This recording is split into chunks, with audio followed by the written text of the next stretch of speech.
mais uma aula. Hoje nós vamos falar de duas grandezas importantíssimas, né? Impulso e quantidade de movimento. Você vai ver que a gente consegue resolver diversos problemas utilizando essas grandezas. Bora lá então? Primeiro, impulso. Olha só, nós vamos representar aqui essa grandeza física, impulso por I maiúsculo. Você já percebeu aqui que impulso é uma grandeza vetorial, ou seja, tem módulo, direção e sentido. Não se esqueça que o sinal, né, a forma da gente representar o sentido da grandeza algebricamente é pelo seu sinal. Tá? Muitos alunos erram questões relacionadas a impulso e quantidade de movimento por errar o sinal na resolução da expressão, ok? Bom, impulso por definição é dado pela força resultante aplicada, né, em um corpo em um intervalo de tempo, ou seja, vezes aqui um ΔT. Como o intervalo de tempo é uma grandeza escalar, né, ela tem apenas o seu módulo, então a gente tem aqui um escalar vezes aqui uma grandeza vetorial. Portanto, o resultado vai ter a mesma direção e o sentido desse vetor aqui, que é a força resultante, ok? Logo, o impulso tem sempre a direção e o sentido da força resultante aplicada em um certo corpo, né? Através dessa definição aqui, a gente pode encontrar a unidade de impulso. A unidade de impulso tem que ser uma unidade de força, né, que é o Newton, vezes unidade de tempo do sistema internacional, que é o segundo. Portanto, Newton vezes segundo é a unidade de impulso que vamos utilizar aqui, ok? E esse produto não recebe nenhum nome, não. Vamos manter Newton vezes segundos mesmo, ok? Muito bem. Imagine que você tem aqui uma certa... Tem uma bola aqui, uma bola de futebol, olha só. E aí você vai chutar essa bola. Olha só, esse aqui é o seu pé, beleza? Você vai aplicar uma força nessa bola, né, uma força resultante, certo? Em um certo intervalo de tempo, essa força vai atuar na bola. Lembrando, né, que força é a interação entre dois corpos, então você só aplica força na bola enquanto o seu pé está em contato com a bola. Logo depois ali que deixou o contato, você não faz mais força na bola, certo? Então essa força ela atua em um certo intervalo de tempo.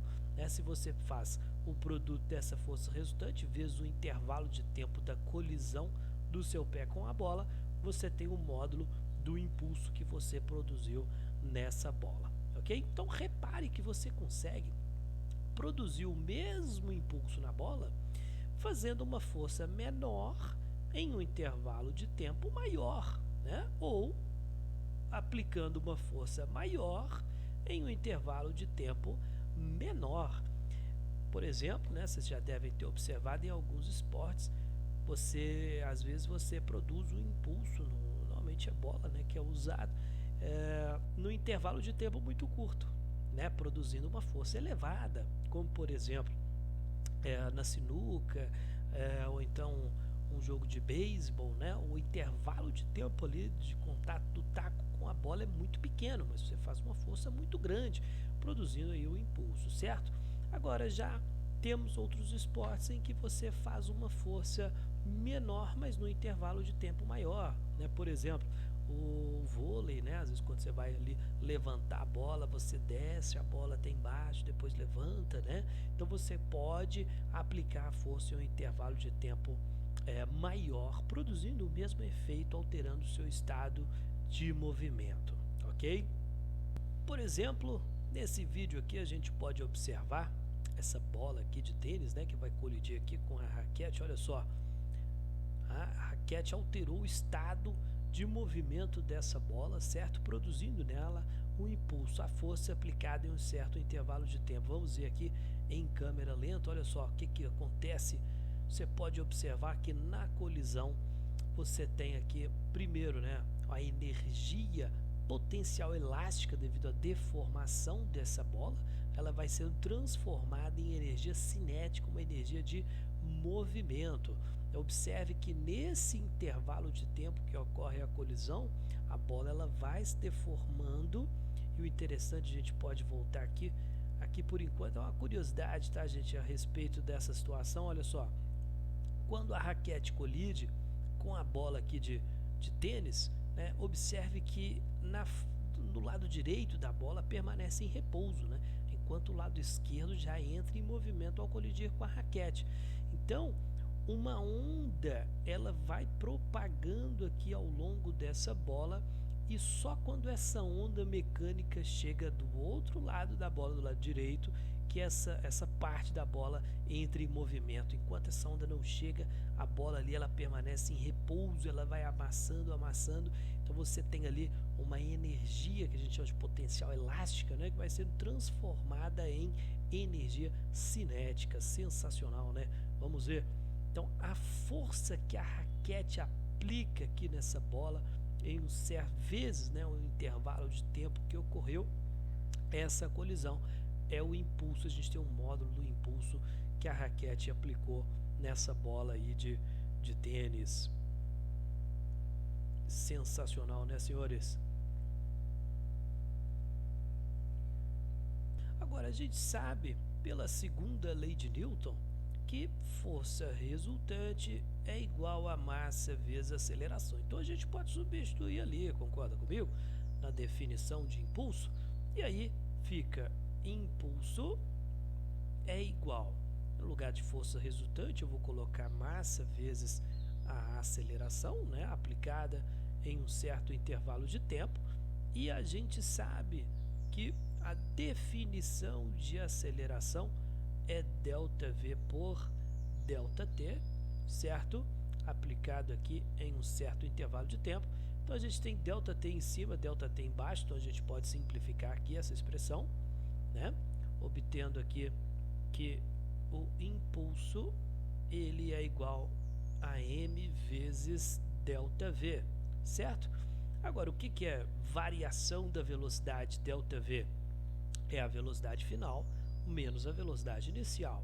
Então, impulso é igual a m vezes a velocidade final menos o m vezes a velocidade inicial.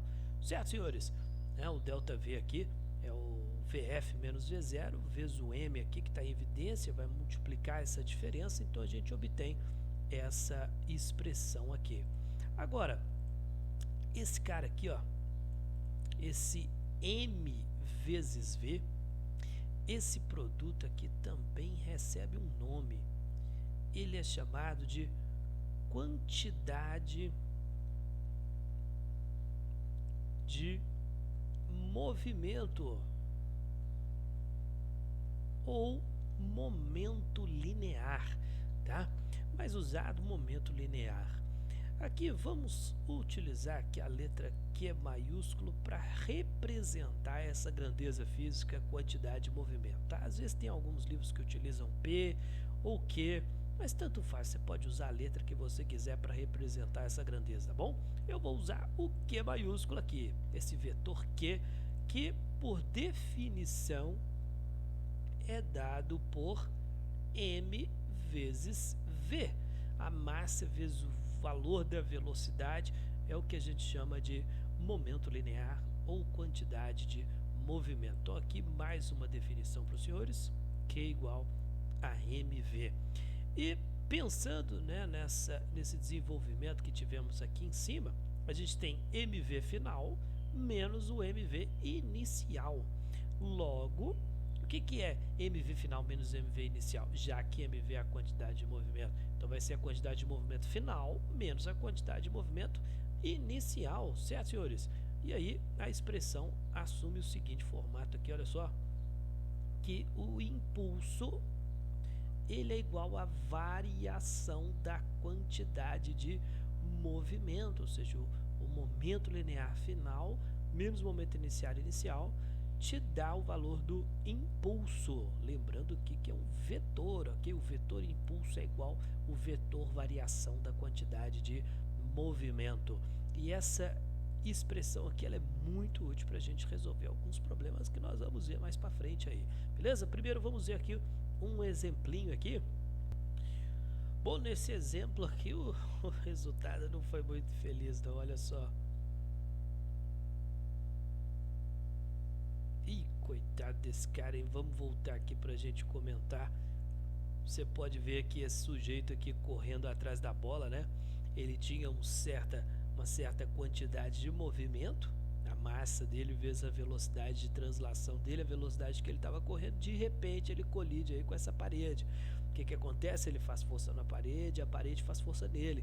Essa força aplicada em um certo intervalo de tempo nesse sujeito aqui, que a gente tem o valor do impulso, que ele é igual à variação da quantidade de movimento desse sujeito aqui, né? Então ele tinha uma certa quantidade de movimento no início, e aí devido ao impulso que a parede aplicou nele, ele parou de se mover, né? Que não foi muito feliz não, né?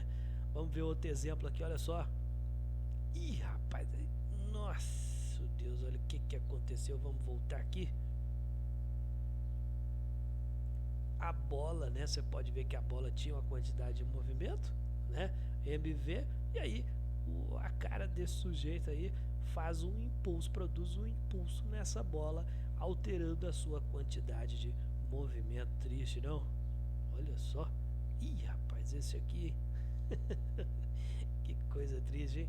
Vamos ver de novo. A bola tinha uma quantidade de movimento e a cara dele produziu um impulso na bola aqui. Que coisa triste, hein? Já nessa outra situação aqui, senhores, a gente pode ver esse sujeito aqui estava correndo, né? Então ele tem aqui uma quantidade de movimento dada por MV.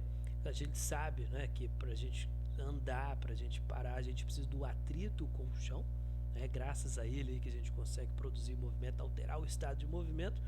Mas a gente pode ver aqui que esse deck ele estava molhado, e a água, né, ela vai produzir aquaplanagem ali com o pé dele, reduzindo o atrito do pé dele com a superfície. É porque para a gente ter o atrito a gente precisa de rugosidades, e a água ela atua ali como um lubrificante que vai cobrir essas rugosidades e vai reduzir demais o atrito. E aí esse cara ele não vai conseguir alterar a direção do seu movimento como ele esperava, né, para pular essa cerca aí. E aí acho que você já imagina o resultado, né? O que vai acontecer?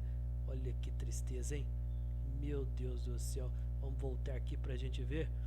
Observe, senhores, que ao tentar alterar a direção da velocidade dele, da quantidade de movimento, né? Ele precisava de um impulso ali produzido pelo solo. Ele faz uma força no chão, o chão faz uma força nele, produzindo um impulso, alterando a sua quantidade de movimento, a direção dela, né? Então ele precisava desse impulso, mas ele não teve o atrito necessário devido à aquaplanagem com a água aqui, que vai reduzir o atrito do pé dele com o chão. E aí aparece uma outra coisa aqui que a gente já estudou, né? Ó, nesse momento aqui, o centro de massa desse cara aqui, a gente sabe que fica perto da barriga, aqui perto do umbigo, né? O centro de massa desse sujeito, e ele sofreu um impulso aqui mais embaixo, né? Nas partes mais baixas dele aqui, produzido por essa cerca aqui. Então, como a gente tem, deixa eu voltar lá no meu quadro para explicar o que está acontecendo aqui. Então, como vocês podem ver aqui, o centro de massa dele tinha uma certa quantidade de movimento aqui, porém ele produziu um impulso nessa direção, em sentido por essa cerca. E o que vai acontecer, galera? Como a gente tem essa certa distância aqui entre o impulso e a quantidade de movimento, vai aparecer o que? Vai aparecer torque. Lembrando, né, que o torque é dado por F vezes D vezes o seno do ângulo. Então, como a gente tem força, né, aplicada pela reação dessa cerca e essa certa distância até o centro de massa, foi aplicado nesse cara um torque. E torque produz o que, senhores? Rotação. Então o corpo dele começa a rotacionar ali em torno do seu centro de massa. Que coisa triste, hein? Muito bem. Agora, um princípio importante da física que a gente utiliza para resolver problemas envolvendo colisões, que vai ser a nossa próxima aula, é que em um sistema fechado, tá? Se a gente, né, não tiver aí agentes externos aplicando força no nosso sistema, a quantidade de movimento ela se conserva. Então aqui nós vamos falar da conservação da quantidade de movimento. Por exemplo, imagine que a gente tem aqui dois corpos, tá bom? Esse aqui é o corpo A e a gente tem aqui de marrom o corpo B. Vamos colocar aqui corpo B. Se o nosso sistema tem apenas esses dois corpos, a gente não tem agentes externos nesses corpos, tá bom? Se a gente está tirando aqui forças dissipativas ou um terceiro corpo aplicando uma força aqui, a quantidade de movimento se conserva. Isso é muito útil para resolver problemas envolvendo colisões que nós vamos ver mais para frente, tá bom? Por exemplo, imagine que o corpo A aqui tem uma certa quantidade de movimento Q e o corpo B tem uma outra quantidade de movimento aqui, só que ele está indo para a esquerda, quantidade de movimento B e aqui a quantidade de movimento A. Senhores, como a gente não tem agentes externos atuando nesse sistema, logo a quantidade de movimento no início tem que ser igual à quantidade de movimento no final, ok? Dos dois corpos, ou seja, a soma vetorial dessas grandezas no início tem que ser igual no final. Isso é sensacional, porque a gente consegue descobrir a velocidade dos corpos após a colisão, ou às vezes até se um corpo perdeu uma parte da sua massa, a gente consegue descobrir o valor dessa massa, né? E aí você consegue imaginar no dia a dia quantas situações essa expressão resolve, né? Colisões de trânsito, vários tipos, né? Vamos ver aqui um videozinho para a gente ver um exemplo da conservação da quantidade de movimento. Olha só, gente, que coisa, que é isso, hein? A gente pode ver, vamos voltar aqui, vamos colocar nessa posição aqui. A gente tem esses dois corpos aqui que tem quantidades de movimentos diferentes e parece ser aqui na mesma direção e sentidos contrários, né?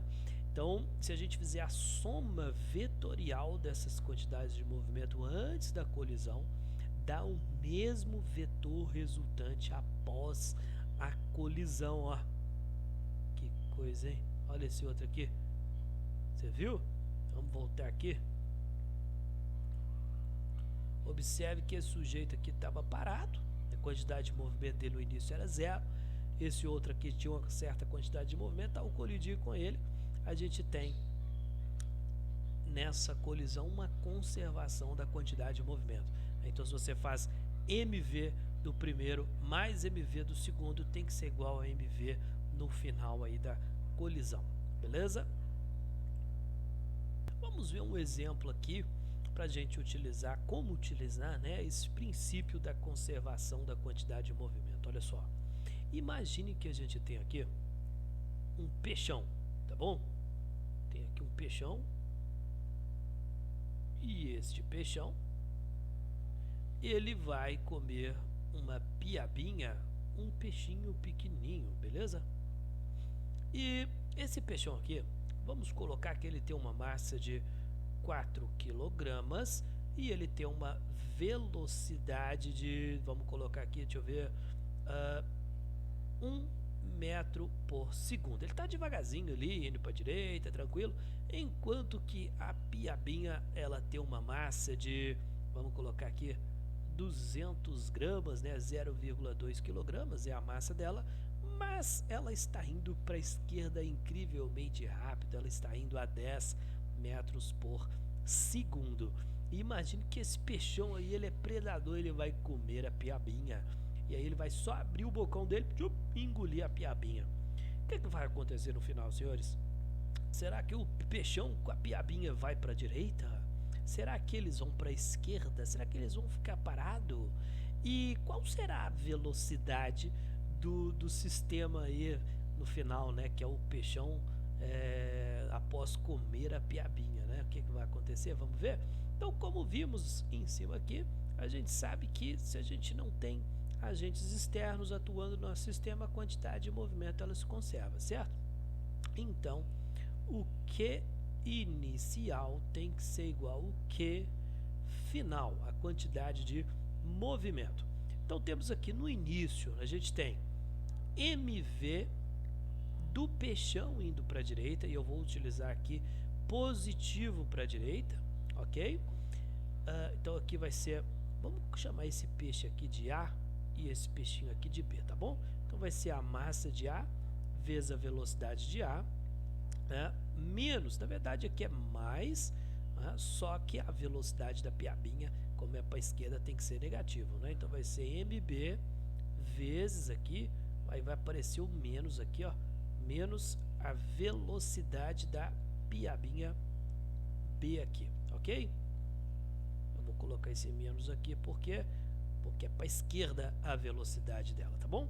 Isso tem que ser igual. No final, o que a gente tem? Tem o peixão com a piabinha lá dentro dele, né? Então vai ser a massa de A mais a massa de B. A gente tem que somar as massas aqui, porque agora o peixão engordou, vezes a velocidade final, que é o que a gente quer descobrir aqui nesse problema, tá bom? E a gente sabe que se a velocidade final der positiva, significa o quê? Que após o peixão comer o peixinho, eles vão para a direita. Se a velocidade final ela der negativo, significa que após o peixão comer o peixinho, eles estarão indo para a esquerda, beleza? Então fica assim, ó, massa do peixão A é quanto? 4 kg vezes a velocidade dele, que é 1 metro por segundo, é isso mesmo? 1 metro por segundo que eu escolhi aqui. Esse menos aqui vai aparecer aqui, mais com menos, né? Vai dar menos. A massa do peixinho, da piabinha aqui do peixinho B, é 200 gramas, 0,2 kg, vezes a velocidade dele, que é de 10 metros por segundo, menos do 10 já está aqui, que eu coloquei aqui do lado esquerdo, tá bom? Que vai ser igual a 4,2, que é a soma das massas, né? 4 kg mais os 200 gramas, vezes a velocidade final, que é o que a gente quer descobrir. Então a gente tem 4 menos 2 é igual a 4,2 vezes VF. 4 menos 2 vai dar 2, dividido por 4,2, isso é igual a VF. Isso daqui vai dar um pouquinho menor que 0,5, né? Vai dar 0,47 e positivo. Isso aqui significa que o peixão, após comer a piabinha, eles vão se deslocar para a direita com uma velocidade de módulo aproximadamente igual a 0,5 metros por segundo. Então eles vão para a direita aí, porque o resultado da velocidade final deu positivo. Com a velocidade, claro, bem menor do que antes, né? Antes ele estava se movendo aí 1 metro por segundo, né? Mas como a massa dele é bem maior do que a massa da piabinha, a quantidade de movimento dele acabou vencendo, né, a quantidade de movimento da piabinha, e ambos continuaram se deslocando para a direita, só que bem mais devagar do que inicialmente a velocidade do peixão, tá bom? Então foi isso, meus amores, beijo para vocês e até a próxima aula. Valeu, galera!